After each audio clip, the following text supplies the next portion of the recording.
안녕하세요. 어서와 고양이는 처음이지. 고양이 집사 클래스 101 전소민입니다. 먼저 저희 집 고양이 굴비 가족을 소개하겠습니다. 저희 집에는 고양이 4마리가 같이 살고 있어요. 첫째가 저 끝에 보이는 굴비이고요. 굴비는 하얀 장갑을 낀 발이 포인트입니다. 굴비는 저에게 고양이를 처음으로 알게 해준 소중한 친구입니다. 그리고 둘째는 클로바와 아놀드입니다. 클로바와 아놀드는 모녀 관계로 저희 집에 같이 왔어요. 그리고 마지막으로 저기 보이시는 쪼꼬미 민용이는 제 친구가 겨울에 구조한 고양이입니다. 먼저 알려드리고 싶은 건 고양이의 매력 포인트 탑3입니다. 첫 번째, 생긴 게 그 자체로 귀엽습니다. 제가 3개를 꼽고 싶었는데 절대 꼽을 수가 없어서 귀여운 걸 다 가지고 왔어요. 먼저 구슬 같은 눈동자입니다. 뚝뚝 떨어질 것 같죠? 두 번째로는 하얀 장갑 낀 발, 뒤집으면 핑크 젤리가 보입니다. 세 번째로는 보드라운 털과 왕발 모찌떡, 찹쌀떡입니다. 그리고 아기 고양이는 처음에 태어나면 눈이 우주 같은 파란색이에요. 점점 색깔이 변하면서 자기의 색을 찾게 되는데요. 아기 고양이 특유의 우주 같은 눈동자도 매력입니다. 두 번째 매력 포인트는 바로 집사 껌딱지, 애교쟁이라는 점입니다. 집사를 쫄쫄쫄쫄 따라다녀요. 어디선가 저를 항상 보고 있고요. 제가 컴퓨터 노트북 작업을 하고 있으면 제 옆으로 항상 있습니다. 여기 보이시나요? 하나, 둘, 셋. 마지막으로는 빈구미가 있어요. 고양이는 굉장히 도도한 것 같지만 사실은 멍청미가 있습니다. 이렇게 발을 할할할 하면서 고소하다는 그 냄새를 맡을 때 웃긴 장면도 관찰되고요. 혀 집어넣는 걸 이렇게 까먹기도 하고 아주 재미있는 표정으로 숙면을 취하면서 꿈을 꾸기도 합니다. 또 이렇게 집사가 먹는 걸 탐내다가 딱 걸려서 숨는 척하면서 먹는데 사실은 하나도 안 숨어진 것. 이것도 굉장히 귀여워요. 안녕히 계세요, 여러분! 다음으로는 고양이 팩트 체크를 해보겠습니다. 고양이는 어떤 동물일까요? 제가 퀴즈로 먼저 질문을 드릴게요. 첫 번째, 고양이의 조상은 땡땡에 살았다. 바로 사막에 살았다입니다. 고양이는 사막에 살았기 때문에 따뜻한 것을 좋아하고 추운 것에 매우 약해요. 최적의 온도는 24에서 29도라고 합니다. 그래서 저희 집은 항상 여름에도 에어컨을 틀어놓고 겨울에도 난방을 어느 정도 틀어놓고 다닙니다. 이건 저희 집 오디오 리시버인데요. 고양이 굴비는 항상 오디오 리시버 위에서 잠을 자기 때문에 또 오디오 리시버를 끌 수가 없습니다. 제가 겨울에 바닥 난방을 하면 이렇게 고양이들이 녹아있는 광경을 관찰할 수 있습니다. 고양이의 조상은 사막에 살았기 때문에 사막에 있는 오아시스처럼 환경을 만들어줘야 합니다. 물이 부족한 환경에서 자랐기 때문에 신장이 약해서 물을 최대한 많이 마시는 것이 건강에 좋은데요. 고양이들은 집안 여기저기를 걸어가다가 물이 나왔네? 하면 그때 물을 마십니다. 그래서 집안 여기저기에 물을 여러 군데 놓아주는 게 물을 최대한 많이 마시게 하기 위한 비결입니다. 그리고 이렇게 쫄쫄쫄 물소리가 나는 것을 더 좋아하는데 이렇게 물소리가 나면 좀 더 다가가서 마시기도 하고 이렇게 관찰하면서 분수대 역할을 하기도 합니다. 사막의 또 하나의 포인트는 바로 모래입니다. 사막은 모래가 있기 때문에 고양이는 모래를 덮는 행위를 자주 합니다. 먼저 화장실을 볼 때는요. 고양이는 모래 화장실로 가서 땅을 파고 거기에 소변과 대변을 보고 다시 모래로 잘 덮어놓습니다. 그러면 냄새가 안 나고 항상 깨끗하게 유지가 될 수 있습니다. 그런데 모래로 파묻는 행위를 한 번 더 할 때가 있습니다. 바로 자기가 먹고 싶지 않은 것을 보았을 때인데요. 제가 마시는 커피 냄새를 맡으면 파묻는 행위를 합니다. 집사야, 이거 먹지 마! 이런 의미예요. 두 번째 퀴즈입니다. 고양이는 다음 중 어떤 동물일까요? 고양이는 육식동물입니다. 여기 증거가 있습니다. 무시무시한 육식동물의 치아를 볼 수 있습니다. 그런데 여기서 포인트가 하나 더 있어요.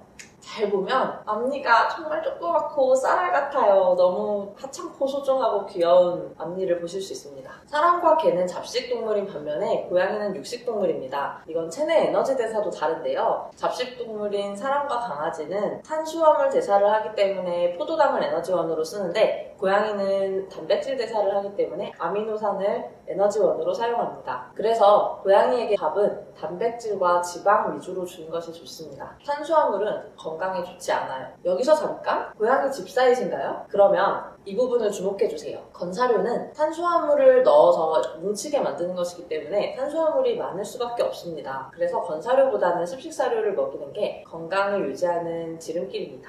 고양이는 육식동물이기 때문에 이렇게 귀엽게 생겼지만 그래도 사냥꾼이에요. 아주 뛰어난 청각을 가지고 있고 또 동체 시력, 움직이는 물체를 빠르게 포착하는 그런 능력이 발달되어 있고 또 후각도 많이 발달되어 있는 편입니다. 사냥을 하려면 소중한 무기, 발톱이 필요한데요. 이 발톱을 항상 다듬어 주는데 길냥이 같은 경우에는 이렇게 나무에 긁어서 발톱을 다듬어줍니다. 집냥이는 어디에 할까요? 이렇게 스크래처라는 걸 마련을 해주면 여기에 길냥이랑 똑같이 발톱을 긁으면서 스크래칭을 합니다. 이건 굉장히 본능적인 거기 때문에 절대 못하게 할 수가 없어요. 그래서 집안의 벽지나 소파를 긁는 것을 방지하려면 이렇게 스크래처를 마련해주면 됩니다. 저희 집 귀요미 아놀드의 스크래칭 하는 거 잠깐 볼게요.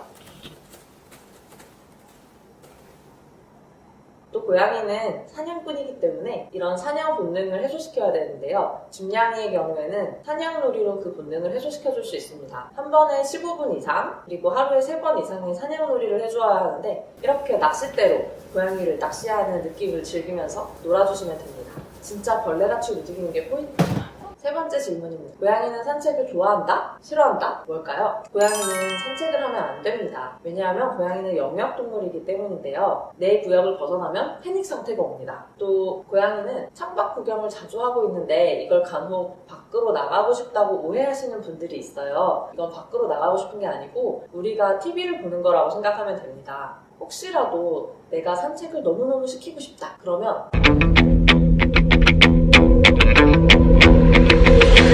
강아지를 키우시면 됩니다. 고양이를 산책시키려고 밖에 데리고 나가면 자기 구역이 아니기 때문에 놀라서 패닉 상태가 오게 됩니다. 갑자기 발버둥을 치고 마구마구 달리게 됩니다. 아시죠? 고양이는 액체인 거. 내가 아무리 꼭 붙잡아도 고양이는 빠져나가게 되고 이렇게 집을 탈출하게 된 집냥이의 최후는 죽음입니다. 교통사고로 인한 로드킬을 당하거나 사람 손을 타서 학대를 당하기도 하니까 꼭 조심하세요. 고양이가 영역동물이기 때문에 가지는 특징이 하나 더 있습니다. 낯선 존재를 두려워합니다. 지금 이 사진에는 새로운 고양이가 한 마리 있습니다. 바로 민용이가 왔을 텐데요. 저희 집 고양이 3마리가 여기에 앉아서 새로운 낯선 존재를 경계하면서 구경하고 있는 겁니다. 원래 고양이를 키우고 있는 집에 새로운 고양이를 데리고 오는 걸 고양이 합사라고 하는데요. 이건 굉장히 고난이도이기 때문에 다음 클래스에서 말씀드리겠습니다. 마지막 질문입니다. 고양이는 야행성일까요? 고양이는 반야행성입니다. 그리고 반려인의 생활 패턴에 맞추어줍니다. 고양이가 반야행성이라는 건 무슨 말이냐면요. 먼저 이른 아침에 해가 뜨면 잠깐 사냥하러 활동을 합니다. 그리고 초저녁에 해가 질 무렵에 쥐들이 나와서 돌아다니기 시작하면 또 고양이가 그때 한번 활동을 해요. 그 외에 대부분의 시간은 잠을 잡니다. 그리고 집에 사는 고양이들은 반려인의 생활 패턴에 맞추어줘서 제가 잘 때 저희 집 고양이들도 같이 잡니다. 우다다라는 거 아시나요? 고양이들이 사냥 욕구를 충분히 해소하지 못했을 때 마구 집안에서 뛰어다니는 걸 우다다라고 하는데요. 밤에 내가 잘 시간에 우다다를 하면 방해가 되기도 해요. 우다다를 밤에 하지 않게 하는 방법, 꿀팁 2가지를 알려드리겠습니다. 바로 초저녁에 쥐가 돌아다닐 때 고양이가 활동을 한다는 걸 이용하는 건데요. 저녁 타임에 사냥놀이를 힘들 때까지 놀아주면 고양이가 지쳐서 빨리 잠들게 되고요. 자기 전 30분 전쯤에 미리 집안을 어둡게 세팅을 해주면 아 초저녁인가 보다 하고 마구 뛰어다니는 우다다를 미리 하게 됩니다. 반려인에게 고양이는 삶의 일부이지만 그 고양이에게 그 사람은 삶의 전부입니다. 고양이를 입양해서 키우게 되면 굉장히 큰 행복함을 느낄 수 있는데요. 나에게 행복을 주는 고양이를 끝까지 책임지고 건강하게 키워서 행복하게 같이 지내길 바랍니다. 감사합니다.